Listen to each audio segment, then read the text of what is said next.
संस्थांच्या वतीने आयोजित वक्तृत्व स्पर्धेत मी जिजाऊची लेक कुमारी श्रावणी किरण अडसरे इयत्ता 9वी आरूढ विद्यालय माळसाकोरे येथून छत्रपती शिवाजी महाराज यांच्याविषयी थोडक्यात बोलू इच्छिते. महाराष्ट्राचा जो इतिहास लिहिला तो कोणी येणेकरे नव्हे, तर महाराष्ट्राचा जो इतिहास लिहिला तो हिरव्या पिवळ्या शालीनं, तलवारीच्या खणखणाटीनं, घोड्याच्या टापानं आणि शायराच्या डफानं, आणि महाराष्ट्राचा जो इतिहास घडवला तो छत्रपती शिवरायानं.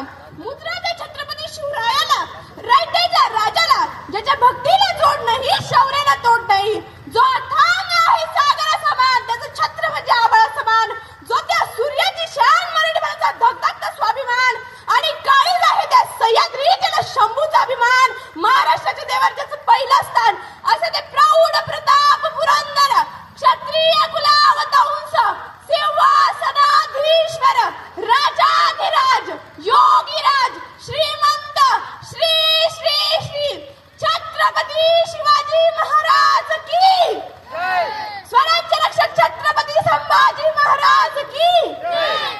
बंदुकीच्या जोरावर आणि हंटाच्या धाकावर, अहो बंदुकीच्या जोरावर आणि हंटाच्या धाकावर मी अनेक वाघांना माणसाप्रमाणे शिकवणारा माणूस बघितला, पण बंदुकीच्या जोराशिवाय आणि हंटाच्या धाकाशिवाय माणसांना वाघाप्रमाणे शिकवणारा एकच वाघ बघितला, आणि ते म्हणजे छत्रपती शिवराय.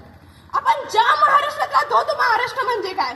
तो महाराष्ट्र म्हणजे शिवरायांच्या विचारांचा, जिजाऊंच्या संस्कारांचा, शंभूच्या पराक्रमाचा साक्षीदार म्हणजे माझा महाराष्ट्र, साक्षीदार म्हणजे माझा महाराष्ट्र. कष्टकरी शेतकऱ्यांचा, दीनदलितांचा, आणि त्या दिल्लीच्या तख्ताला घाम फोडणारा जिगर बास मर्द मावळ्यांचा माझा महाराष्ट्र, जिगर बास मर्द मावळ्यांचा माझा महाराष्ट्र. आणि याच महाराष्ट्राच्या मातीत 19 फेब्रुवारी 1630 रोजी एका रत्नाचा जन्म झाला, आणि ते रत्न म्हणजे छत्रपती शिवाजी महाराज. छत्रपती शिवाजी महाराजांनी आपल्या आयुष्यात नेहमी स्त्रियांचा आदर केला. म्हणून जी कोणी स्त्री मला ऐकत आहे तिला मला एवढेच सांगायचे आहे, अगं तलवारीपेक्षा तीक्ष्ण तुझ्या नजरेची धार आहे, अगं तलवारीपेक्षा तीक्ष्ण तुझ्या नजरेची धार आहे, महाराष्ट्राची वाघी तू भवानीचा वार आहे, अगं भगव्याची रक्षणी तू स्वराज्याची तू मेघ आहे, दुबळी समजू नको तू स्वतःला, तू जिजाऊची लेख आहे, तू जिजाऊची लेख आहे. आता एवढी वर्ष झाली, अलीकडच्याच काहीतरी प्रसंग मला तुम्हाला सांगावा असं वाटतो. इटलीचे पंतप्रधान भारत भेटीसाठी आले होते. त्यांना काही गाईड्सने प्रश्न विचारले, तुम्हाला प्रेमाचं प्रतीक असणार ताजमहल बघायचंय की सोन्याचं प्रतीक असणार गोल्डन टेम्पल? तेव्हा ते काय म्हटले असेल?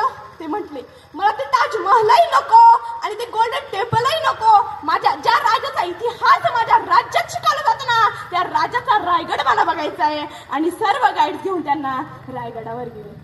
जगाच्या बाहेर तुम्ही कोठेही गेला तरी तुम्हाला विचारलं ना मराठी या शब्दाचा अर्थ, कॉलर टाईट करून सांगा मावळ्यांनो, मरेपर्यंत राजांच्या सेवेसाठी ठेवणारे जगदंब जगदंब. असं वाटतं उठावं तर रायगडच्या धाड पायऱ्या चढाव्या आणि त्या राजाने विचारावं, राजा कशी उचलली एवढी बलाढ्य तलवार? राजा साधं चहाचं कप उचलता हा थरथर कापतो, राजा कशी उचलली एवढी बलाढ्य तलवार? राजा तुमची प्रजा म्हणते, आम्ही दोन आणि आमची दोन मिळून होतोय चौकोन, चौकोनातली जातात दोन, उरलेल्यांना आधार कोण? राजा तुम्ही गेल्यानंतर त्या रायगडाच्या पायऱ्या सडतात आणि तुमचीच ही प्रजा 21 डिसेंबरला नष्ट ठेवतात. म्हणूनच मला म्हणावेच वाटते, ज्या मातीत जन्मले मी त्या मातीचाच रंग सावळा आहे. अहो ज्या मातीत जन्मले मी त्या मातीचाच रंग सावळा आहे. छाती ठोकून सांगतो मी शिवबाचं मावळा आहे, मी शिवबाचं मावळा आहे. जगाच्या पाठीत तुम्ही कोठेही गेला तर तुम्हाला विचारलं तुम्ही कुठून आलात, छाती ठोकून सांगा मावळ्यांनो, ज्याने मरणालाही लाजवलं आणि आलेल्या मरणालाही जगायला शिकवलं, अशा छत्रपती शिवाजी आणि छत्रपती संभाजी महाराजांच्या भूमीतून आलोय. जाता जाता एवढेच म्हणेल, शिवबा शिवाय किंमत नाही, शंभू शिवाय हिंमत नाही. नीट ऐका बरं का, शिवबा शिवाय किंमत नाही, शंभू शिवाय